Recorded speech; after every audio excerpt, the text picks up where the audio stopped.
Alors je reviens sur une première vidéo qui a été un petit peu interrompue techniquement, à savoir le marqueur de négatif.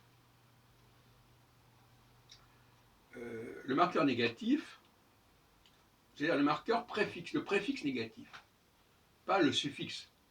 Si je dis je ne veux pas, c'est le marqueur, enfin, encore que c'est je ne veux pas. Donc c'est une consonne qui est très lourde en français. J'ai déjà parlé pourquoi on ne dit pas, peu importe.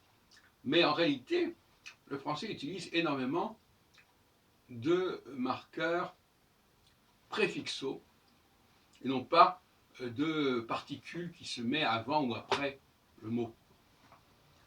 Au lieu de dire je n'ai pas possible, je dirais c'est impossible. Pof, tac, en un seul mot. C'est beaucoup plus rapide. Et le génie du français, c'est quand même cette rapidité. C'est pas la construction ce n'est pas possible. Alors il y a une autre façon de dire, au lieu de dire c'est d'employer la forme IN, on peut employer la forme DE. On ne dit pas c'est infavorable, on dira c'est défavorable. Ou bien on ne dira pas c'est implaisant, on dira c'est déplaisant. Mais les Anglais, eux, ils vont dire unpleasant.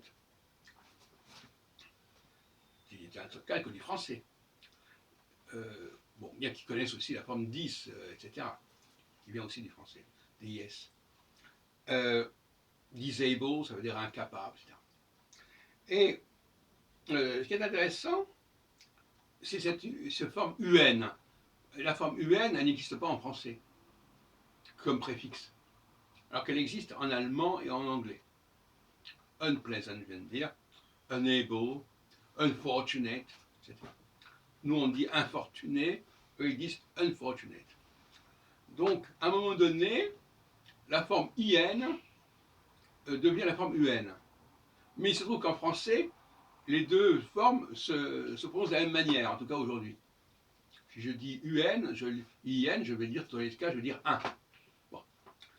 Donc,